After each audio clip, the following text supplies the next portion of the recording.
Hello, my friends, and welcome back. Thank you for being with me again today.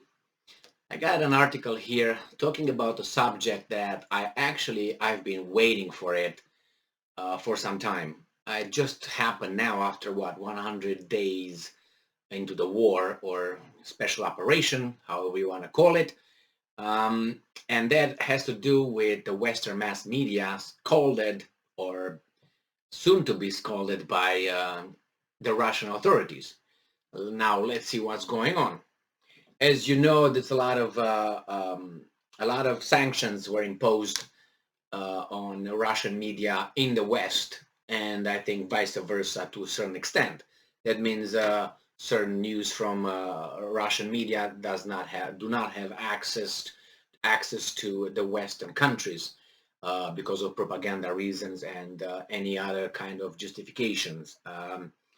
And now the Russians are going to probably do the same thing with the American or Western media and especially U.S. media, and tell them that, well, if your government did this to us, we are pushed into doing the same thing to you guys. I'm assuming. So let's see what these guys are saying.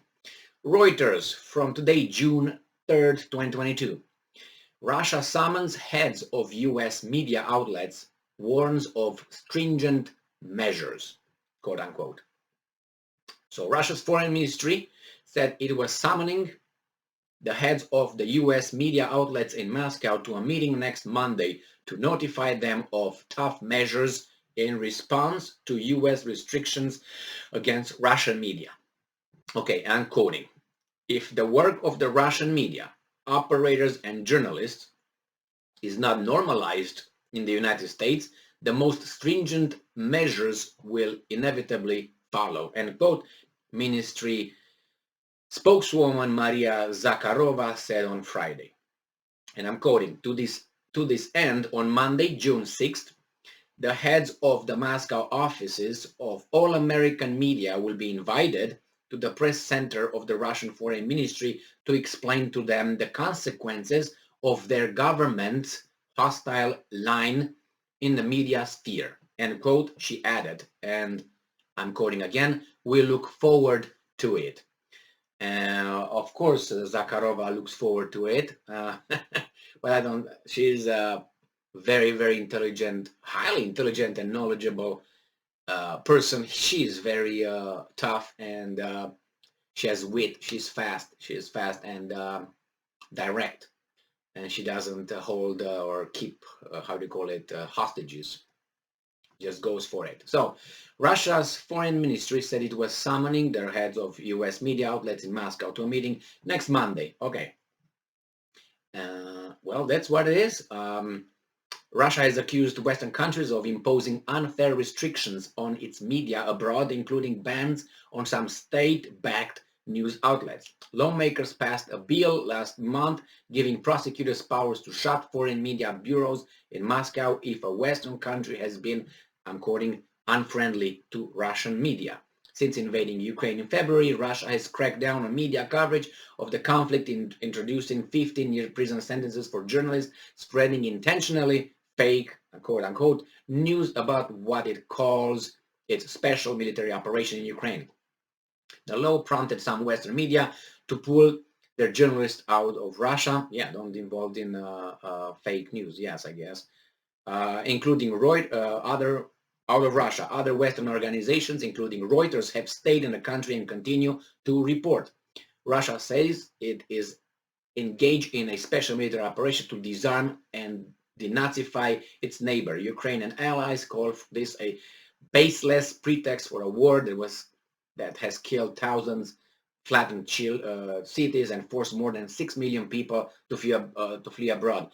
Watch that 6 million. You can't really use it because you're going to possibly minimize something else that has 6 million. So you got to move quickly either to 7 or to 5. You can't say to 6 because you know, can't say no more. All right. So this is what it is. There in just to make sure that we got this covered. When there's a war, there are two countries that war, which this is a case. This is not a ping pong game. So that's a war. You want to win, right? So when we want to win, you are going to try to use measures to win, measures that the public should know, and measures that public should never know, or at least not know for a while. Every country gets involved in activities, subversive activities, covert operations, and so on, that the public will never find out. They are confidential, they are restricted, they are, secret, top secret. Their legality is not known because it's not known. But on the surface, both countries try to at least keep a face of following some norms of war or laws of war, and abide by the Geneva Conventions and so on. You have to have your public with you. So you have to convince your country, your public, your population of the righteousness of your actions, that your actions are the right one, both of them. It can't be both on the same time. Mine are good, and we're still fighting. Or could be, but that means there are two different interests. So you have to keep the country, let's put it that way, propagandized. That means you feed them information to support the war and do not overthrow you or refuse to fight or to support the efforts. Both countries. And how do you do that? You will not allow the other country to tell its story to your country, to your citizens, obvious, and the other ones will not allow these guys to tell their stories. Why? Because it's going to be two opposite realities, if you want to call it, or angles of the reality, better put. So therefore, that happens in any war. It's not just Russia and Ukraine right now. You cannot, even critics of the war should be silenced, because democracy and freedom, liberties are always infringed during a wartime. Look in Ukraine at this point, there is martial law. There's no martial law in Russia, but there's martial law, as far as I know. There's martial law in Ukraine. Under a martial law, the liberties and freedoms of the mass media, the citizens, are very much limited.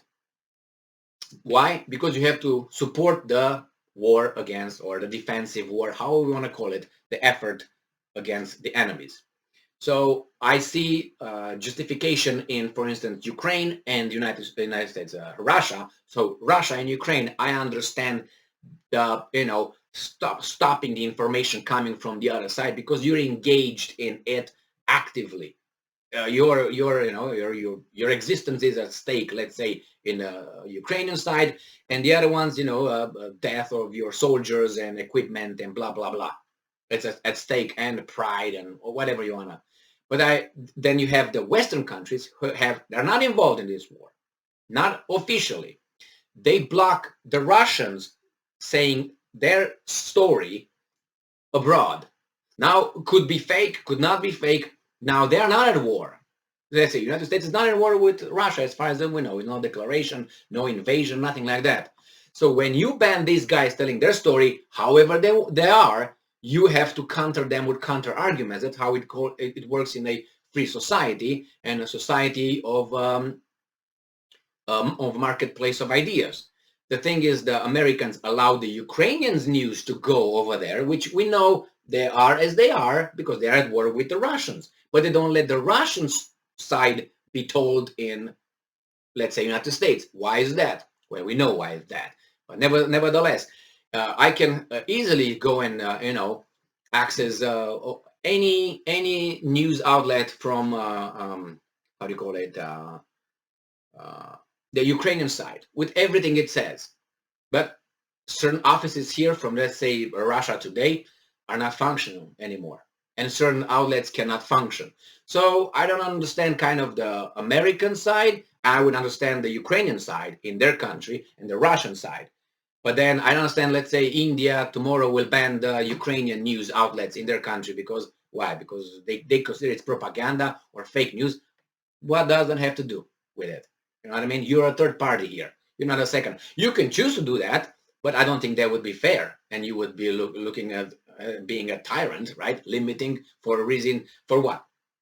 Not allowing your public, your population to get any perspective. Let them decide which one is which. But we're going to get into mind territory here with this kind of thing. So nevertheless, I hardly can wait to see what's going on. Maybe they don't show up, but if they don't show up, I'm pretty sure the foreign minister or whatever, the Russian foreign minister will have issue a statement and will make the decision without having the conference. So if these guys will boycott the meeting, then I'm pretty sure the Russians will go on with their decision and they will pack their bags and get out of Russia. I'm foreseeing that.